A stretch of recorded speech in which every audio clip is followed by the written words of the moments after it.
Bismillahirrahmanirrahim. Teman-teman yang dirahmati Allah Subhanahu wa taala, kita lanjutkan tentang masalah sabar. Terutama sabar zulzilu, ketika kita diuji dengan ujian ego, marah, perasaan, sakit hati, yang kayak gitu-gitu. Ini ujian jauh lebih berat daripada ujian fisik dan ujian harta. Termasuk rasa cinta, rasa benci, kadang itu menjadi ujian. Kenapa ujian bikin kita jadi tidak lagi logis, nggak realistis, dan kadang-kadang mengabaikan hal-hal nilai-nilai yang kita selama ini pegang sebagai satu kebenaran. Kita ngabaikan batasan-batasan syariat. Ini semuanya ujian dari Allah Subhanahu Wa Taala. Sehingga tidak disebut orang yang beriman kecuali ketika Allah Subhanahu Wa Taala melihat dia sabar dalam ujian. Kalau dia nggak sabar dalam ujian, malah di dalam pembukaan surat Al-Ankabut tadi Allah menggolongkan mereka termasuk orang-orang yang munafik. Apa arti yang orang munafik? Orang yang mengaku beriman tapi sebetulnya dia tidak beriman.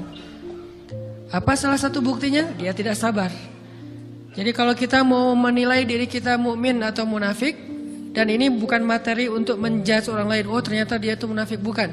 Lagi-lagi konsep kita belajar itu angle-nya untuk diri kita sendiri. Saya sangat tidak merekomendasikan kita belajar untuk mendapatkan kaca pembesar, mencari-cari kesalahan saudara kita. Tapi kita belajar untuk semakin bisa bercermin untuk menemukan aib dan kekurangan diri kita. Jadi semakin kita tahu ilmu agama, semakin kita tahu ayat dan hadis, semakin kita punya cerminan untuk menilai diri kita dan memperbaiki diri kita. Bukan nyari kaca pembesar untuk memperjelas aib-aib dan kesalahan orang lain. Kalau kita pengen menilai diri kita ini orang yang mukmin atau munafik, caranya lihat aja kita sabar nggak nih, terutama dalam masalah emosional, dalam masalah ego, dalam masalah marah, dalam masalah hawa nafsu, dalam masalah perasaan cinta, dalam masalah benci segala macam. Masih bisa nggak kita adil bahkan kepada orang yang kita benci? Adil kepada orang yang kita benci, adil kepada musuh sekalipun. Bahwa jangan sampai kita gara-gara nggak suka kepada seseorang, kita berlaku zalim kepada dia. Jangan. Ini berarti kita harus ngelawan ego kita sendiri. Ego untuk memaafkan orang lain, ego untuk bisa melupakan kesalahan orang lain, ego untuk bisa berlapang dada dengan hal-hal yang gak nyaman daripada orang lain. Ini adalah ujian yang paling berat. Di situ kita bisa lihat kita nih mukmin atau munafik. Kalau gak pernah sabar sama sekali dalam masalah ego, dalam masalah emosional, berarti jangan-jangan kita tergolong di antara orang-orang yang kata Allah, wa ma hum bimu'minin. Mereka bukan orang yang beriman.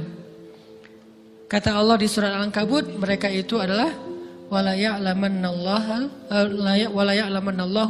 munafiqin, orang-orang yang munafik. Nauzubillah min dzalik. Kalau kita merasa pernah sabar terhadap emosi kita, sekarang kita lihat sesering apa kita sabar terhadap emosi kita. Maka derajat seorang mukmin tergantung tingkat kesabarannya. Ada yang orang sabar hanya kalau disakiti dengan satu kata. Ada yang sabar dengan satu kalimat. Ada yang sabar dengan satu paragraf. Ada yang sabar dibully rame-rame juga dia sabar. Berarti lahum darajatun inda rabbihim. Orang beriman juga bertingkat-tingkat. Dan tingkatan itu tergantung tingkat kesabaran kita dalam menghadapi ujian, salah satunya ujian emosional kita, perasaan kita. Sehingga teman-teman yang dirahmati Allah SWT, salah satu program kita untuk terus mengembangkan diri, program untuk tumbuh, program untuk memperbaiki diri kita di hadapan Allah itu adalah coba kita program dalam sehari aja, terus kita nilai berapa kali kita berhasil ngelewatin ujian emosional. Bukan cuma marah, termasuk cinta, benci, tersinggung, sakit hati, kayak gitu-gitu. Berapa kali kita bisa berhasil melewati itu dalam sehari. Gak usah seminggu, sehari aja. Di jalan, sama temen, di grup WA, di IG, di Twitter, di mana gitu. Coba kita lihat berapa kali kita bisa menahan diri kita dan bersabar. Bukan berarti tidak respon ya, bukan berarti pasif. Kita bisa merespon tapi dengan cara yang elegan. Kita bisa merespon tanpa harus memperlihatkan emosional yang meledak-ledak. Bukan berarti ketika disakiti orang, dihina dan segala macam kita diam aja. Gak selalu kayak gitu. Kadang-kadang kita perlu merespon untuk mengklarifikasi, tabayun kalau kata orang-orang yang dalam ilmu fikih. Kita harus tabayun. Tapi tabayun dengan marah itu beda. Tabayun dengan mencela itu beda. Sehingga kita mencoba menahan diri berpikir, aduh capek kalau gitu. Tapi kan ini bagian dari pembelajaran. Makin terbiasa kayak gitu, terbiasa elegan, maka otomatis jadi nggak terlalu repot lagi. Kan awal-awal bersikap pengen yang bijaksana, yang elegan, yang dewasa, itu kan kadang-kadang harus diusahain ya. Karena belum mengkarakter, harus mikir dulu gimana ya sikap yang paling dewasa, gimana ya sikap yang paling bijaksana, gimana ya sikap yang paling wise, gimana ya sikap yang paling elegan, masih mikir. Tapi setelah berkali-kali kita latihan, lama-lama itu menjadi spontanitas kita. Dan kalau udah bisa kayak gitu, insya Allah kita sudah mulai meniru nih akhlak Nabi Muhammad Sallallahu Alaihi Wasallam. Ini ujian perasaan banget. Kalau tadi saya ngasih contoh diselingkuhin itu sebetulnya cuman bercanda ya. Karena diselingkuhin ini pastinya bukan ujian, tapi musibah. Pengkhianatan ya, tidak ada tempat. Gimana kita ngelawan perasaan kita kalau lagi kayak gitu? Gimana kita ngelawan perasaan kita kalau lagi diuji? Gimana cara kita bersabar? Karena iman dan sabar itu bisa dibilang satu paket.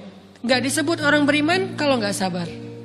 Dan insya Allah orang yang sabar itu adalah ciri-ciri orang beriman. Gak mungkin disebut orang beriman kalau gak sabar. Kita pikir memang iman itu hanya ucapan. Kalau iman itu cuma ucapan, inna sholati wa nusuki wa mahyaya wa mamati lillahi rabbil alamin, gampang. Kalau iman itu cuma ucapan, hasbiyallah wa ni'mal wakil, gampang. Kalau iman itu cuma ucapan, la haula wa la quwata illa billah, gampang. Kalau iman itu cuma ucapan, iyyaka na'budu wa iyyaka nasta'in, gampang. Tapi Allah mengatakan, wa ma hum bimu'minin. Ahasiban nasu ayyutraku ayyakulu amanna wa hum la yuftanun. Emangnya cukup dengan hanya mengatakan kami telah beriman lalu tidak diuji? Ternyata iman adalah sabar dalam ujian. Jadi nggak mungkin orang disebut beriman sementara dia tidak sabar, sementara dia emosional, sementara dia temperamen, sementara dia orangnya meledak-ledak, sementara dia orangnya mengeluh, sementara dia orangnya berputus asa. Nggak mungkin. Karena ulama mengatakan la tayasu, jangan berputus asa.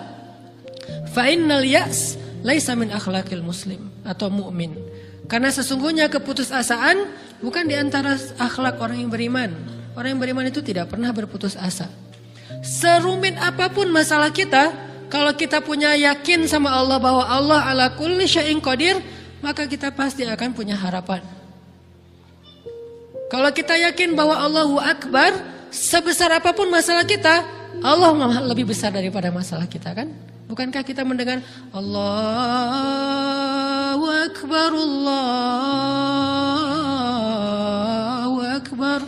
Ada gitu yang lebih besar daripada Allah? Harusnya kita tidak pernah berdoa kepada Allah sambil mengatakan, ya Allah, saya punya masalah besar. Itu sama aja dengan kita ngeledekin Allah. Sama aja kayak kita datang ke teman kita bilang gini, saya mau pinjam duit.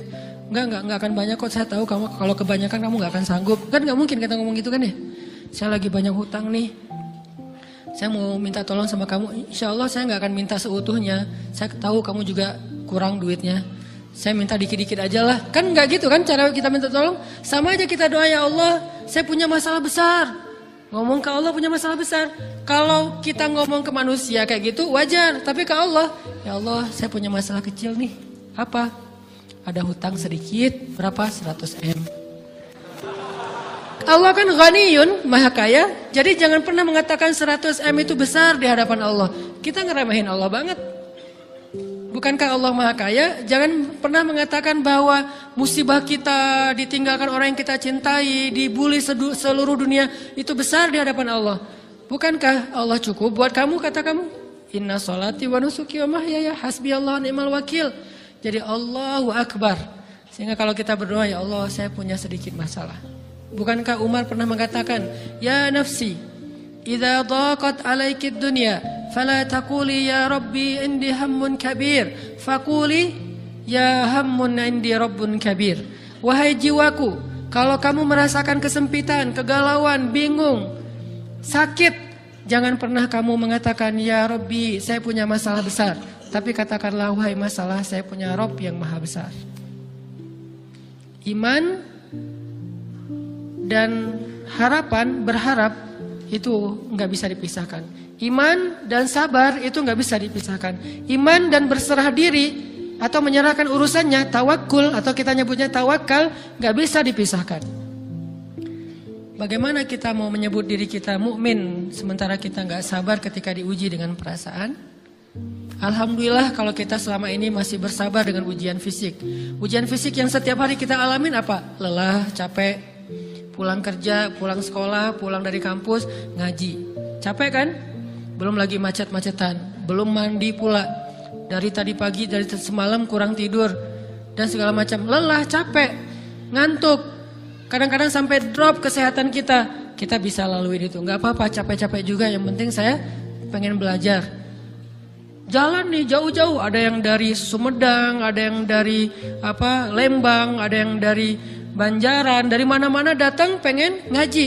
Jarak jauh nggak apa-apa, macet nggak apa-apa, lelah nggak apa-apa, habis duit nggak masalah. Tapi sampai di sini kesenggol dikit aja sama teman kita, dalam ucapan mungkin, dalam ekspresi kadang-kadang kita senyumin gak dibalas senyum, atau mungkin hal-hal sepele, itu bikin seolah-olah amal kita yang udah habis-habisan tadi jadi berkurang sampai habis pahalanya. Ujian perasaan. Kadang-kadang datang ke sini nggak ada rasa tidak nyaman sedikit mungkin dengan teman kita atau dengan orang yang di sebelah kita, akhirnya kita merasa tersinggung, akhirnya kayak jadi berlebih-lebihan di tangga, di pintu, pas keluar, di tempat wudhu, di mana, hal sepele sebetulnya, tapi mengganggunya bukan fisik kita, yang terganggu bukan harta kita, tapi yang terganggu perasaan kita nih, rasa nyaman kita yang terganggu, seolah-olah hilang semuanya. Jadi nggak berarti, ini namanya ujian teman-teman. Mudah-mudahan kita bisa istiqomah dalam masalah perasaan ini. Pertanyaan sederhananya adalah gimana sih cara kita menghadapi itu? Saya juga lagi belajar, ini bukan kata saya ya, tapi saya coba merangkum dari beberapa hadis, dari beberapa ayat. Mudah-mudahan ini jadi semacam tips dari Allah, dari Rasul, cara kita supaya lebih sabar dalam menghadapi ujian, khususnya ujian perasaan. Pertama, saya mengambil dari hadis riwayat yang diriwayatkan dari Abu Hurairah, hadis Hasan. Nabi SAW mengatakan, "Ma yazalul bala'u bil mu'mini wal mu'minati fi nafsihi wa waladihi wa malihi hatta yalqallaha ta'ala wa ma alaihi khati'ah." Tidaklah seseorang selesai diuji, baik dia laki-laki orang yang beriman atau perempuan yang beriman, baik itu ujiannya terjadi pada dirinya atau melalui anaknya atau melalui hartanya, artinya ujian harta, ujian fisik, ujian perasaan, sampai dia bertemu dengan Allah dan dia tidak punya dosa. Apa maksud dari hadis ini? Ujian itu tidak akan berakhir kecuali kalau dosa kita sudah habis. Allah akan menguji kita terus untuk membersihkan diri kita dari dosa. Sehingga yang harus kita coba bangun awareness dalam diri kita kalau lagi diuji, Allah pengen membersihkan dosa saya nih. Sehingga kita ridho dengan ujian, bukan ikhlas ya. Kalau ikhlas ibadah, kalau ujian ridho, rela. Saya ridho ya Allah, walaupun ini berat. Saya ridho ya Allah, walaupun saya berharap Engkau beri jalan keluar.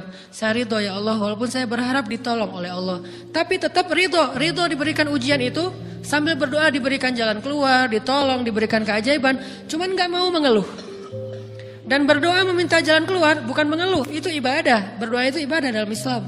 Sehingga Allah suka banget sama hamba yang berdoa. Allah suka dengan hamba yang curhat. Nabi itu kalau lagi curhat, doanya aja bisa berjam-jam cuma doa doang tuh. Kayak hadis Aisyah pas lagi cemburu malam-malam kan. Aisyah lagi tidur, ini jatah malamnya Aisyah. Tiba-tiba dia nyari-nyari raba-raba, Nabi nggak ada, dicari di kamar mandi nggak ada. Biasanya Nabi sholat di sebelah Aisyah. Wah curiga nih, jangan-jangan ke rumah si Fulan. Dicari ke rumahnya, ditelepon gak aktif, mungkin lagi dicas, datang ke rumahnya. Ketuk pintu. Hafsah, Nabi di rumah kamu enggak? Enggak Aisyah, beneran. Cari ke rumah Sofia. Sofia, Nabi di sini enggak? Enggak, beneran.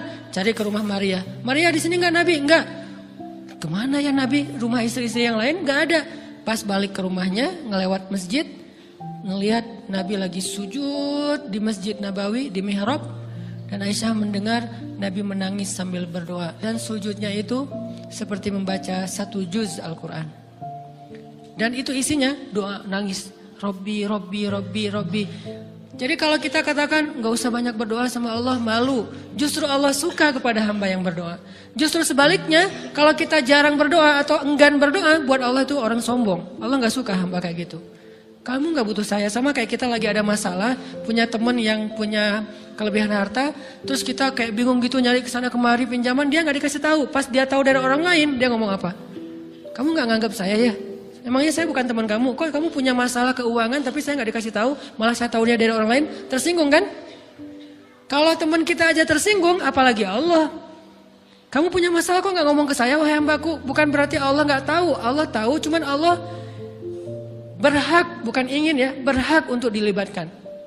Allah berhak untuk dicurhatin. Allah berhak untuk dijadikan tempat kita untuk habis-habisan menangis dan melampiaskan masalah kita kepada Allah dalam bentuk curhat-curhat dan doa. Sehingga kalau kita berdoa, ya Rabbi, Allah langsung inni qarib, mendekat Allah kepada kita. Jadi teman-teman yang dirahmati Allah, kalau kita punya masalah, kita coba bangun awareness, oh Allah pengen membersihkan dosa-dosa saya nih. Terus kita berdoa, ya Allah bantu saya, ya Allah tolonglah saya, istighfar. Saya kadang-kadang ngerasa nih, kalau ada dosa, ada kesalahan, ada kekeliruan yang saya lakukan misalnya gitu, kalau saya nggak kuat istighfarnya, bentar lagi akan diuji sama Allah. Ujinya macam-macam, alhamdulillahnya ujiannya masih ketahan. Pasti diuji sama Allah. Kalau istighfarnya nggak kuat, taubatnya tuh nggak kuat, langsung diuji sama Allah. Dan saya langsung sadar, oh benar berarti yang tadi ini lagi dihapus sama Allah nih. Perkencang lagi, perkuat lagi istighfar. Kenapa? Karena kalau istighfar kita kuat, berarti kan dosa kita dihapus dengan istighfar ya. Otomatis ujian kita durasinya berkurang. Makin kuat istighfar, makin berkurang. Kalau istighfarnya udah mantap, udah selesai, Allah cabut tuh ujian kita. Diganti dengan kebaikan. Jadi teman-teman, kita coba sadari, oh kalau Allah menguji saya, memang saya banyak dosa. Sebelum kita mencari kambing hitam, nyalahin orang lain, sebelum kita marah kepada orang lain, kadang wajar kita marah kepada orang lain gara-gara ucapannya, komennya, teks dari dia, wajar. Tapi sebelum itu, marah dulu kepada diri kita atas dosa dan kesalahan kita yang baru saja kita lakukan. Atau yang dulu kita lakuin dan belum benar-benar kita tinggalkan. Kalau kita ngerasa banyak dosa di masa lalu sebelum kita taubat, hijrah, berarti mungkin itulah alasan kenapa sekarang kita diuji setelah hijrah. Kenapa agak-agak harus jungkir balik setelah kita hijrah. Kenapa harus sedikit berdarah-darah setelah kita hijrah.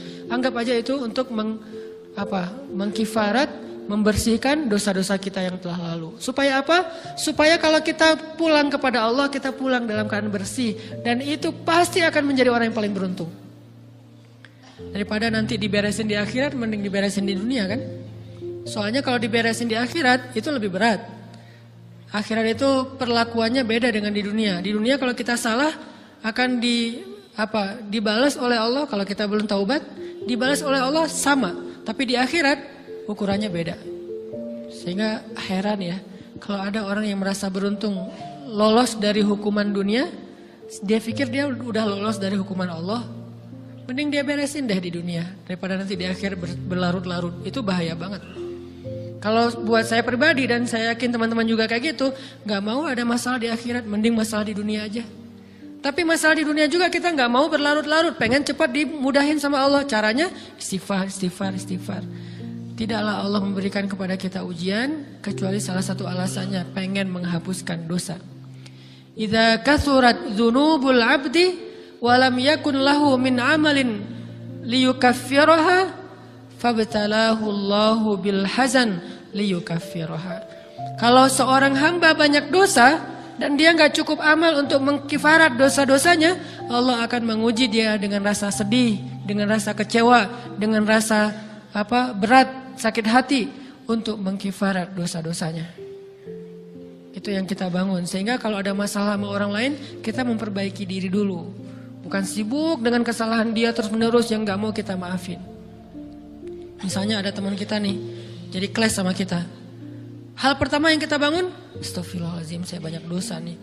Tapi kan yang salah dia, ya. Tapi mungkin dia nggak akan mengatakan kalimat itu, nggak akan bersikap kayak gitu kalau kita nggak punya dosa. Allah sengaja mengutus dia untuk menguji kita lewat kata-katanya, lewat perilakunya, karena kita punya dosa. Jadi penyebab pertama diuji itu bukan teman kita yang salah, itu penyebab kedua. Memang dia salah. Dan itu harus kita akui, realistis lah. Dia salah, dia nggak pas, dia nggak bijak, dia apa. Oke. Tapi yang mentakdirkan dia salah kepada kita, Allah Subhanahu Wa Taala. Kenapa Allah takdirkan gitu? Karena kita masih punya banyak dosa. Allah kirim kita ujian, bisa manusia, bisa alam, bisa dalam diri kita sendiri. Itu semuanya adalah cara Allah untuk menguji kita dan membersihkan dosa-dosa kita. Ini yang kita bangun pertama.